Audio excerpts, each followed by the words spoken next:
Car नमस्कार. तर आपला परिचय सांगा अगोदर. आपलं नाव वगैरे काय आहे आणि गाव वगैरे काय आहे सांगा दादा. आपण सांगा. माझं नाव दशरथ भास्कर जाधव. हां. गाव. राहणार टुनकी, तालुका संग्रामपूर, जिल्हा बुलढाणा. हां. आपलं नाव दादा. मी अरुण ज्ञानदेव भगत, इलेक्ट्रिशियन भेट द्यासाठी आलो. हां. आपलं नाव काका. माझं नाव ज्ञानेश्वर मुकुंद बिंदरगार. बरं. तर ही शेती जी आहे ही शेती आपलीच आहे आणि हे एस आर टीची पहिलं वर्ष आहे. हां हां. तर हे आपण आता सुरुवात केलेलं आहे एस आर टीची लागवड. बरं. आणि आपल्या शेतीला भेट देण्याकरता हं. हे जाधव बंधू आलेले आहेत आणि ते आदर्श कास्तकार आहेत. आणि हे इलेक्ट्रिशियन आपले अरुणभाऊ भगत हे मुद्दामून आपल्या शेतीला भेट देण्याकरता आलेले आहे. हां. हे आमचे कास्तकार आहेत अरुणभाऊ भगत, आणि हे या गावचे नाही आहेत, ते दुसऱ्या गावचे आहेत. हे बरेच लांबून आलेले आहेत. यांनी आमचा यूट्यूबवर व्हिडिओ बघितला एस आर टी पद्धतीचा आणि त्यांना ही पद्धत आवडली, तर हे खूप दुरून शेती बघायसाठी हे इथं आलेले आहेत. जी एस आर टी पद्धत आपण नवीन अवलंबली आहे ते एस आर टी पद्धत बघण्यासाठी हे आलेले आहेत की कशी काय नेमकी कामगिरी केली आहे आणि कशी काय नेमकं लागवड केली आहे आणि आता पोझिशन काय हे बघण्यासाठी आलेले आहेत. आपण एस आर टी पद्धत केली काका, तर याला आता किती दिवस झाले आणि याचा काय रिझल्ट आहे याचा?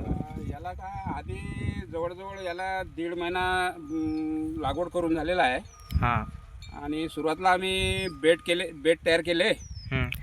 आपण स्टेप बाय स्टेप असं सांगा की आमच्या जे व्ह्युअर्स आहेत त्यांना लक्षात आलं पाहिजे की आपण त्यांना जर करायचं असलं तर कसे करतील ते.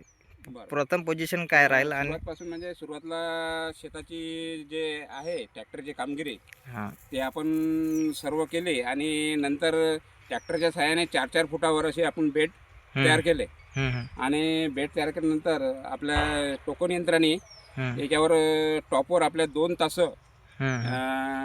आपले मक्याचे आम्ही लावले. आणि या मक्याची एक विशेषता अशी आहे की चिनी लागवड पद्धतीने एका ठिकाणी 2-2 बिया तर जास्तीत जास्त कशा लागतील त्या हिशोबाने आम्ही याची लागवड केलेली आहे. बरं. आणि आता ही पोझिशन तुमच्या समोर आहे. आता जवळजवळ हा 40-45 दिवसाचा प्लॉट आहे. बरं बरं. आणि बाकीचं आता जे किती एकर आहे? हे 2.5 एकरावर आपण केलेलं आहे. तर हे 2.5 एकरावरती यांनी ज्ञानेश्वर भाऊ बेंदरकर यांनी एस आर टी पद्धतीचा मक्का लागवड केलेला आहे. आणि बुलढाणा जिल्ह्यामध्ये संग्रामपूर तालुक्यामध्ये टुनकी या गावामध्ये प्रथमदाच ही पद्धत अवलंबली गेली आहे इथं एस आर टी पद्धत. आणि याचा रिझल्ट आपण बघू शकता. तर अरुणभाऊ भगत ह्या बाहेरून आलेले आहेत आमच्या इथं भेट द्यायला. तर आपल्याला आपण हे शेत बघितले आता, तर आपल्याला काय कसं काय वाटते पद्धत, कशी काय वाटली? चांगली आहे पद्धत आहे. बरं बरं. पहिल्यांदाच पाहिले आपण ना. बरं. तर तुम्ही आमचा व्हिडिओ बघितला त्यानंतर तुम्हाला काय वाटलं की याच्यामध्ये आपण ही लागवड करावी का हो, आणि याच्यामध्ये तुम्हाला फायदा कसा काय होईल? स्वतः आपण पाहिलंच ना आता सध्या.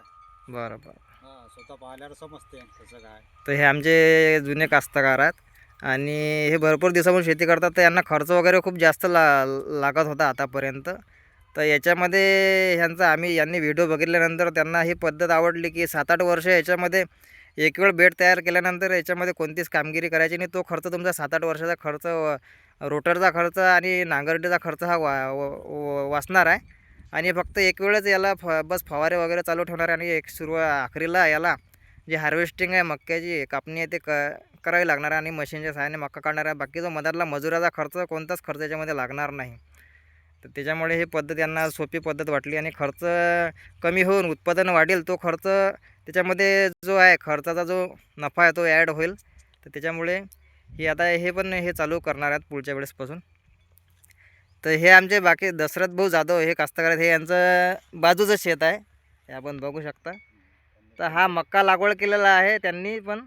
तर हे इकडचं 2.5 एकर शेत लावल्यानंतर त्यांनी पण ही पद्धत पाहिली आणि पण त्यांना ही एस आर टी पद्धत आवडली. आणि त्याच्यानंतर त्यांनी पण निर्णय घेतला की आपण सुद्धा ही एस आर टी पद्धतीने, त्यांच्याजवळ ठिबक अवेलेबल होतं, तर त्यांची सुद्धा इच्छा झाली की आपण ही एस आर टी पद्धत करून पाहावी. आणि त्यांना जास्त दिवस झाले नाही, 10 ते 15 दिवस झाले. आणि त्यांचा मक्का आता लहान आहे, खताचा 1 डोस झाला त्यांचा. तर त्यांनी पण एस आर टी पद्धतीचा हा मक्का लावला. तर हा मक्का जो आहे अगोदर या ज्ञानेश्वर भाऊ बेंदरकर यांचा लावलेला होता. याला आता कमीत कमी 40 ते 45 दिवस झाले आणि आपण याची पोझिशन बघू शकता. हा मक्का आता या लेवलमध्ये मागच्या वेळेस व्हिडिओ टाकला होता तेव्हा याची खूप लहान होता, हितीतच होता. तर आता टोंगाच्या वरती हा मक्का गेलेला आहे आणि अळीचं प्रमाण पण याच्यामध्ये खूप कमी आहे. अळी पण खूप कमी आलेली आहे. एकच फवारा मारलेला आहे याच्यावरती. तर आणखी काही दशरथ भाऊ आपलं मार्गदर्शन याच्यावर. तुम्ही हे जे तुमचं हे बाजूचं शेत आहे हा श्रम कमी झाला. तर तुम्ही पण हे SRT पद्धत लागवड केली. तर तुम्हाला हे बघून असा निर्णय कसा काय घ्यावा वाटला की आपण सुद्धा हे आपण एवढ्या दिवसाची जे साधी पद्धत आहे ती अवलंबत आहात आपण. तर आपण एकदम कसा काय निर्णय घेतला हा तर या मक्का लागवडचा? याच्यात आता डवरे वखरं करायचं काही कामच नाही. बरं, तो खर्च आपला वाचू शकते. बरोबर. आणि गवत झालं हं. त्याच्यात आपण तणनाशक मारू शकतो. तणनाशक मारू शकतो. आणि याच्यामध्ये आता आपण कामगिरी कोणती करणार का याच्यामध्ये? नाही त्याच्यात कामगिरी करायचं काही कामच नाही आता. डवरा वखर तो पण कोणत्या? खर्च वाचून राहिला आता. फक्त आपल्याला फवारे मारा लागतील याच्यामध्ये, फवारे. बाकी काही नाही. आणि याच्यामध्ये आपण मग सुरुवातीला कामगिरी कशी केली जशी ही बघितली आपण? तर पहिले आपली ते पराठी गिराठी आपण ते उपटून हां, हे उपटले. उपटली हां. आणि ट्रॅक्टरनं कामगिरी केली. हं. आणि ते बेडचं ट्रॅक्टर आणून ते आपण बेड वळून घेतलं. बेड तयार करून घेतले. बेड तयार करून घेतले आणि त्याच्यावर त्या टोकन मशीननं लागवड. तर बेड आपण तयार केला तर मग बेडाचं अंतर वगैरे काही सांगू शकता की किती फुटाचा बेड वगैरे असा तयार झाला तो ते तुमचा? 4 फुटाचं 4 फुटाचा बेड. आणि 4 फुटाच्या बेडवरती किती अंतरावर आपण जे मक्याची लागवड आहे ते केलेली आहे? ते 9 इंचावर. 9 इंचावर. म्हणजे दोन जे बीजवे राहतं आपलं 2 झाडाचं मक्याचं अंतर त्याच्यामधलं अंतर किती 9 इंचाचं राहणार आहे का? आणि 9 इंचाचं अंतर सफिशियंट राहणार आहे म्हणजे पुढच्या दृष्टिकोनातून याला हा दाटवा होणार नाही समजा नाही. याच्यामध्ये. आणि बाया जे लागवड करतात हं. ते एकदम जवळ आणि हा लागवड पद्धत केलं हे तुम्ही टोकन यंत्राच्या सहाय्याने केलं. त्याच्यामुळे मक्का जो आहे तो एकसारखा पडला. याच्यामध्ये कुठं जास्त कमी जास्त झाला नाही असा. नाही. तो एक फायदा. नाही तर बाया आपण जर सांगितलं मजूर सांगितले तर बाया कुठं जास्त कुठं कमी करतात आणि एकसारखा मक्का लागत नाही. तर टोकन यंत्राच्या सहाय्याने बेडवरती लागल्यामुळे तो मक्याचा पण तुमचा जेवढा पाहिजे तेवढाच मक्का लागला. एक्स्ट्रा मक्का याच्यामध्ये तुमचा लागला नाही. म्हणजे त्याची बचत झाली आणि मजुराची पण बचत झाली. एकच कास्तकार किंवा तुम्ही स्वतः पण एक मजूर किंवा तुम्ही स्वतः पण एकच मशीनच्या सहाय्याने पूर्ण दिवसभर शेत 2 ते 2.5 चक्करपर्यंत शेत तुम्ही पेरू शकता. तर तुम्ही आता हे बेड तयार केले तर आता हे बेड तुमचे किती दिवस चालणार आणि काय हे मोडणार की नाही मोडणार तुम्ही याचं सांगा आमच्या कास्तकारांना. नाही ते आता मोळ्याचं कामच नाही. ते 2, 4, 5 वर्ष 5-6 वर्ष ते तसेच राहू. 6 ते 7 वर्ष आपण हे असेच राहू देणार. हो. आणि पुढचं पीक कोणतं घेणार आहे याच्यावरती? पराठीचं. पराठीचं पीक. पराठीची लागवड जर करायची असलं तर मग हे मोडणार की तसं राहू देणार? मग नाही तसं राहू देणार. आणि त्याच्यामध्ये लावून द्यायचं. हां 2 नळी. आपल्या याच्यात नळी पडेल आहे. या नळीच्या साहाय्यानं तर मला असं वाटतं की याच्यानंतर याला जे SRT पद्धत आपल्याला करायची असलं तर याला ठिबकची आवश्यकता आहेच. हे जर ठिबक नसलं तर SRT पद्धत आपण करू शकत नाही. पण एक वेळच आपली हे नळी घेतल्यानंतर समजा बाकीचा खर्च जो आहे तो आपला वजा होऊन जातो याच्यामध्ये. नांगरटीचा खर्च, हा खर्च 7-7 वर्षाचा खर्च. आणि नळी पण असं नाही एकच वर्ष चालेल. हे कमीत कमी 5-6 वर्ष व्यवस्थित जर वापर केली तर हे नळी व्यवस्थित चालणार आहे. बरं, अजून काही मनोगत? बस काही नाही. आता हे आता SRTचं आमचं सुरुवात आहे, पहिलं वर्ष आहे. आणि आता याच्यामध्ये शून्य मशागत तंत्र म्हणजे कुठलीही मशागत न करता पुढच्या पिकाची लागवड करायची आणि जवळजवळ 8-10 वर्षापर्यंत याच्यावरच आपल्याला वेगळे आलटून पालटून वेगळे पिकं घ्यायचे. बरं, SRT पद्धत हे आपण सहसा सांगत आहात पण नेमकं SRT पद्धत म्हणजे काय हे म्हणजे बाकी लोकांना जोपर्यंत कळणार नाही त्यांना ही पद्धत समजणार नाही. ते आपण बेड वगैरे सांगितली कामगिरी कशी करायची पण नेमकं त्याचा फायदा कसा होणार आणि कसं काय काम करते ही पद्धत? SRT म्हणजे या शेतामध्ये एकदा एक बेड तयार झाले म्हणजे पुन्हा याच्यावर नांगर वखर आणि बाकीची डवरा वखर सर्व कामगिरी बंद. आणि तणनाशकाच्या साहाय्याने तणाचा बंदोबस्त करायचा आणि आलटून पालटून आपले पिकं घ्यायचे. तर ही पद्धत आम्ही औरंगाबाद येथे पाहायला गेलो होतो. रावसाहेब मोरे यांच्याकडे आम्ही शेती शाळा केली आणि त्यांच्याकडून आम्ही हे मार्गदर्शन पूर्ण घेतलं आणि त्यांच्या सांगितल्यानुसार आम्ही हे सर्व चालू केलेलं आहे. आणि या पद्धतीमुळे आमच्या खर्चात खूप बचत झालेली आहे बरं. म्हणजे जवळजवळ निम्मे खर्च आमचा कमी होणार आहे पुढच्या वर्षीपासून. कारण की नांगरटी वखरटी आणि निंदणे याचा खर्च लागणार नाही. बरं. आणि याच्या पुढे आम्ही याच पद्धतीनं सर्व पिके काढणार आहे. आणि बाकीचे जे कास्तकार आहेत त्यांना पण आम्ही या पद्धतीनं करण्यासाठी मार्गदर्शन देणार आहे. तर अगोदरच्या पद्धतीमध्ये आणि या पद्धतीमध्ये आपल्याला काही फायदा, काही फरक वाटते का?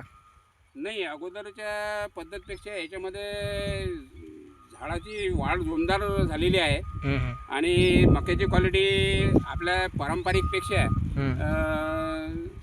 सुस्थितीत वाटते आणि चांगला तजेलदार वाटते. आणि याच्यामध्ये कसे वापसा कंडिशन राहते, त्याच्यामुळे पिकाची कंडिशन चांगली आहे. आणि शेवटी याच्यानंतर आम्ही ज्यावेळेस याला कणसे वगैरे लागतील तेव्हा अजून एक व्हिडिओ टाकून पुढील माहिती देऊच. जसा जसा हा मक्काची आता वाढ होईल तसं तसे हे व्हिडिओ आपण बनवत राहू, तसं तसे याची पोझिशन आपल्याला लक्षात येईल. हां, तर ते आता सध्या कंडिशनमध्ये काय, आता 1.5 महिन्याचा मका आहे, 40-45 दिवसाचा मका आहे. आणि याच्यानंतर पुढची स्टेप जी आहे ते नंतर मग नंतरच्या व्हिडिओत आम्ही दाखवू. आणि याच्या ज्यावेळेस हा माल तयार होईल त्यावेळेस आम्ही याच्यामध्ये आपल्याला काय फायदा झाला, म्हणजे किती जास्त नफा मिळाला, तर त्याचा पण व्हिडिओ आम्ही टाकणार आहे. बरं. मला असं वाटते की 40 ते दिवसामध्ये या मक्याची वाढ जी आहे ती खूपच चांगली अशी झालेली आहे. आणि या मक्याची क्वालिटी पण आपण बघू शकता, एकदम हिरवगार पान आहे आणि वाढ पण टोंगाच्या वरती समजा हा वाढलेला आहे मक्का. आता समजा हा कमीत कमी आता 4 फुटापर्यंत याची वाढ झालेली आहे असं मला वाटते. 3.5 ते 4 फुटा जमीनपासून 4-4.5 फुटापर्यंत त्याची वाढ तर हे एकदम जलद पद्धतीने वाढत आहे अशा पद्धतीने. तर हे अरुण भाऊ बघत आमचे दूरून आलेले आहे, तर तुम्ही याचा अवलंब केव्हा करणार आहे की करणार नाही हे आमच्या कास्तकारांना सांगू द्या. पुढच्या वर्षीपासून. तर तुम्हाला आवडली की नाही हे पद्धत? आवडली. बरं. फक्त माहितीसाठी झालो होतो. हा, तुम्ही बघून घेतलं की नेमकं कास्तकारांना भेटून घेतलं की कामगिरी वगैरे कशी करतात आणि किती अंतर बेडचं ठेवावं लागतं, धडी वगैरे, तणाचं नियंत्रण कसं काय होतं, आणि तुम्ही पण पुढच्या वर्षीपासून या अवलंब करणार असा. तर तुम्हाला याच्यामध्ये फायदा वाटते की नाही हे नेमकं? भरपूर फायदा आहे. बरं. ठीक आहे मग. धन्यवाद. धन्यवाद. धन्यवाद. जय हिंद, जय भारत.